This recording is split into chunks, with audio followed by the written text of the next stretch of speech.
Hi, I'm Rose, and this is The Sovereign Soul, where I talk about sovereignty within our body and this life and in this world, and then also outside of our body and outside of living this life. In other words, in the afterlife and spiritually. So, complete and entire sovereignty of the human being.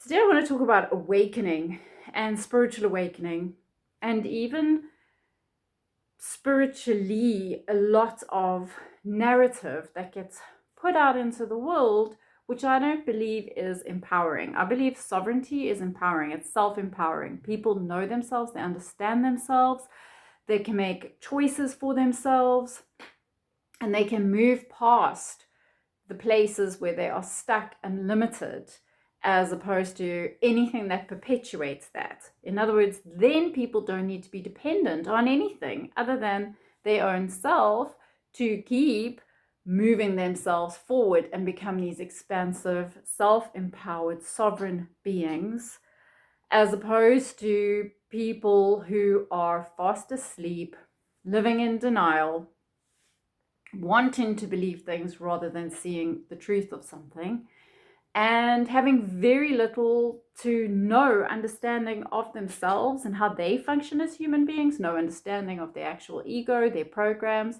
and therefore no real understanding of the world and how the world functions, or how we function or don't function in the world. Sovereignty, when it comes to waking up, if I can compress it into a nutshell, I believe sovereignty is about waking up to truth, being willing to be completely honest with yourself about the world you're living in. So in the microcosm, how we are living in that world inside ourselves, inside our own ego, inside our own head, inside our own emotions, our physical body, our spiritual body, our energetic body, and then how that plays out on the macrocosm, the world around you, on our relationships. And that relationship is not only with the people in our lives, but also society as a whole, globally, as well as our religions in every belief system and how that came to be about. And then, of course, when we die, our consciousness moves on. Our soul can even move from body to body. So therefore, sovereignty in choosing something consciously as opposed to unconsciously, and looking at the truth of all of that. I often hear a term that is, that these high frequency energies are coming to Earth at this time, the Earth is awakening, and maybe I'm like just a prophet of doom, but that's certainly not what I see. I myself have been an intuitive energy healer for the last 9 years professionally, and I definitely don't fall into the category of fluffy spirituality. Although some of the concepts I speak about are quite woohoo and out there, I certainly don't believe that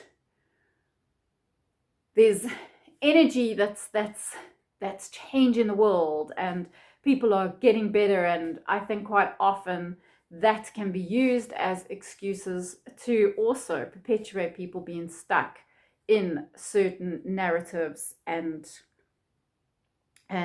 worldviews which keep these circumstances on earth perpetuating. And I say circumstances on earth because we are all living a human life, and human life is not easy. And that's just the bottom line. For the majority of people, human life is not easy. People don't understand themselves. They don't understand their emotions, their responses, their reactions, their way of thinking, their way of being. And most people are enormous victims. But on top of that, we've been programmed to be slaves to a system which keeps us in that asleep mode, that part of us that doesn't understand ourselves. So to me, awakening is awakening to all of that. It's knowing when we are being lied to. It's knowing when we ourselves are lying to ourselves more than anything. That's the most important thing to figure out. Because if you can see where you are in a space of denial inside yourself, lying from yourself, being dishonest with yourself, because the truth is just a tough pill to swallow, but you can see it and then you can choose to rather take the honest route, then I believe people are waking up. It's an individual journey, and the only way to wake the planet up is through the individual journey of each individual person. Nobody can wake you up. Nobody can come here and wake other people up unless they're like, hey, I'm on this path and oh, that's interesting. You're saying something that resonates or something that made me remember something about my own divinity. And yes, we have the ability to form community, and other people have the ability to help us on our journey as well. I do believe in that. But the work, the actual work, comes from the individuals. If we wanted this world to change, we would need 8 billion people to awaken. That means we would need 8 billion people who would need to understand that they are not actual slaves, that they want their sovereignty and they want to heal, and they don't want inequality, that they want a world to function from a kind, loving space. That's a lot of people. I personally have never met somebody else like myself. I'm 48 years old. I'm not saying that I haven't met many switched on people, but I've not met other people who've gone through awakenings. I've definitely heard about it online, but I've not met people like me who see the world the way I do, who've gone and continue to go through the processes and the work of stuff that comes up. I don't know anybody like me. And I would love to meet more people, but that to me is a gauge on how awakening is not this global thing that's happening. I don't see high vibrations over this earth at all. In fact, I see this earth as very, very weighed down by intensely dense energy. And I think it is amazing. Any beings and souls and, light beings, light workers, whatever the heck you want to call them, people who are coming and want to change the circumstances for the greater good, for everybody to be living on an equal footing, as well as people who wanting to really bring soul sovereignty to all human beings on earth.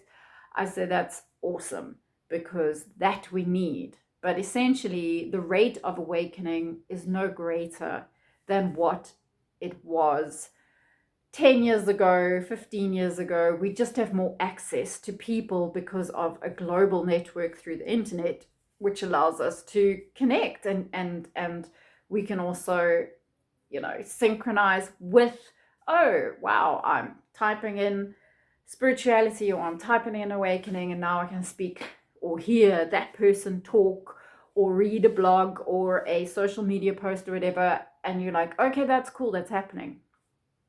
How many are genuine and sincere? That I also can't answer. But ultimately, I don't know if I'm even making a decent point in this video. But what I want to talk about, like the crux of the matter, is awakening to truth, whatever that is. So being willing to understand that you know nothing, yet you probably know enough to get you to the next step on wherever you need to be. Awakening has not been, in my understanding, a linear process where like one day you just like have dropped all your baggage.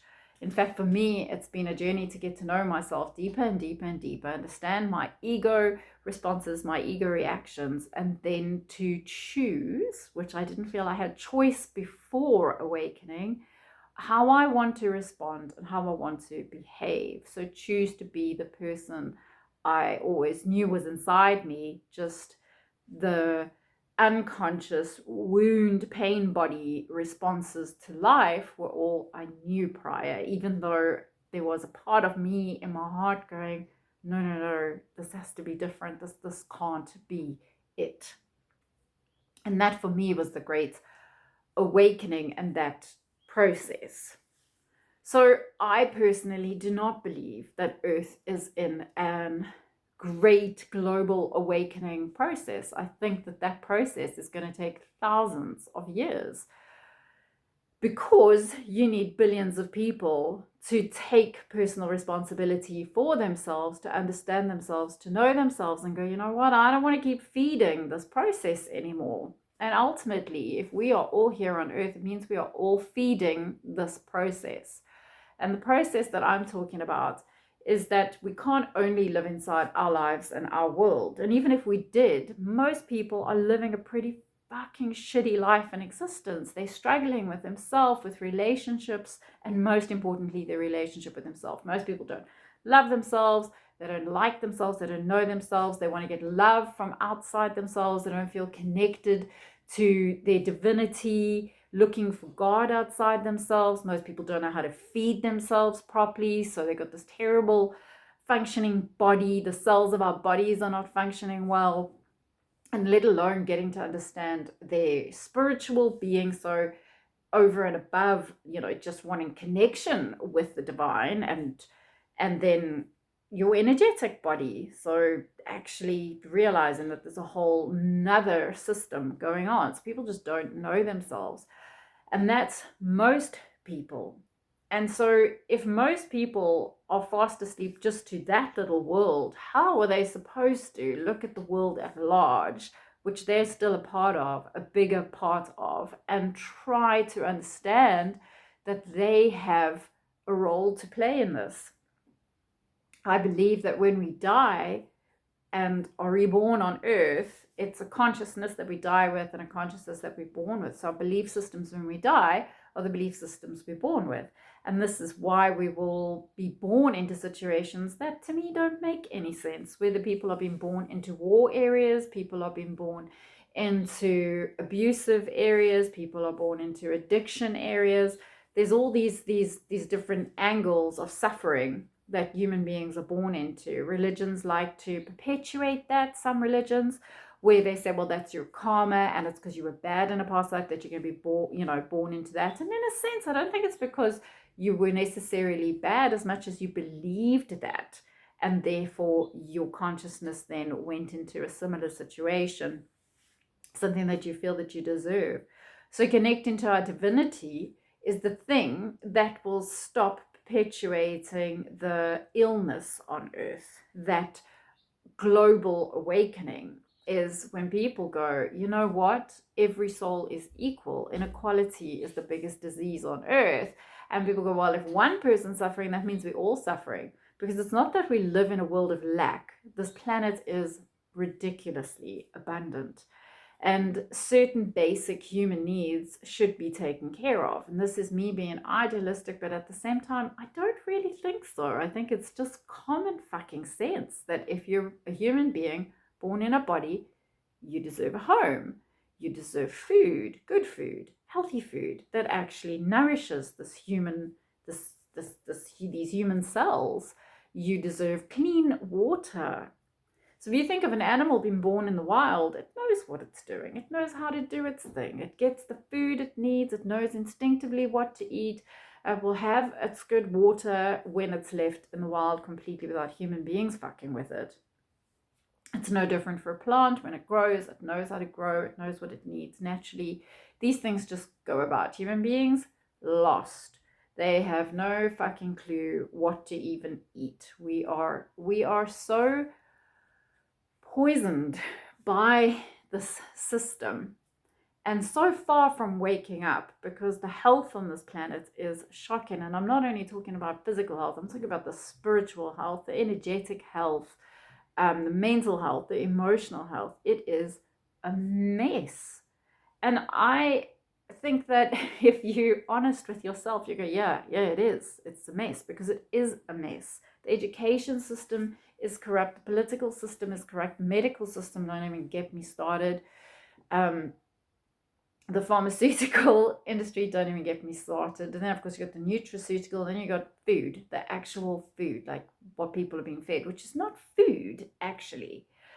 So and then we have to look at the spiritual side, because whatever's going on this earth, with forests being cut down, with the oceans being raped and ruined, with land being poisoned by toxins, by water sources being poisoned by toxins. These are all caused from corporate ownership of production, of factory operating, that is continuing to perpetuate issues for human beings to solve problems. So it's supposed to be considered a food crisis being solved to cut down rainforests in Indonesia, for example, or taking all this fish and whatever out the ocean, or dumping chemicals back into the ocean or onto land or into landfills or whatever. But our governments, who are supposed to be protecting us, are being paid by these corporates who are claiming that it's what we need, yet all it's doing is making us sicker, the planet sicker, and them richer. So it doesn't make any sense. And then don't even let me get started on war, because there's so much war going on this planet, and any planet that has got war is not evolving. Any planet that has countries of people who are homeless, and countries worth of people who are starving, and countries worth of people who are emotionally abused and mentally abused and in pain and spiritually abused. I can't see that is a planet that is lifting consciousness. So I know that's not the happiest message on earth at the moment, and I could just keep going on and on and on about it, but it doesn't take much to realize that the world is not a great place. The earth is not a great place. The leaders of this earth are not great. The way in which the systems are set up are not great. They are not for the majority of people. And I think that is it's so easy to see. There's so much common sense to see. People don't want to see it because they have to do something about it then, don't they? Responsibility falls on your shoulders. If you start seeing, okay, something's off, you've got to ask yourself, well, do I keep wanting to feed and perpetuate that situation?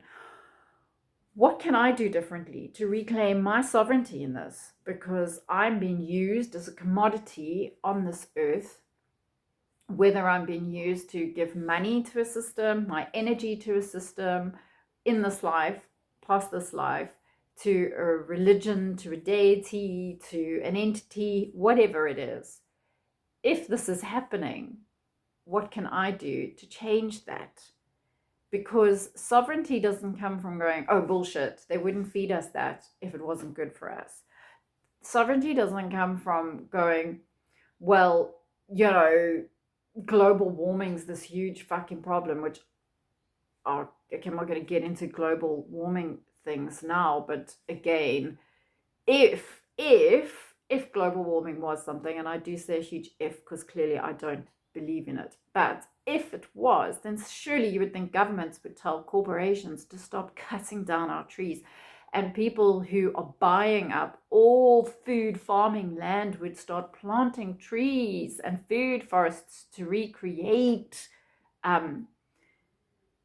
health on the planet, even just planetary health, if you're not going to care about human beings' health, which is not cared about. If people just open their eyes just a little bit to common sense, you would see, hey man, nothing's working for us. Everything is working against us, and we are just these slaves that have been put into place to keep feeding a system of power hungry, greedy people who actually don't give a fuck about us.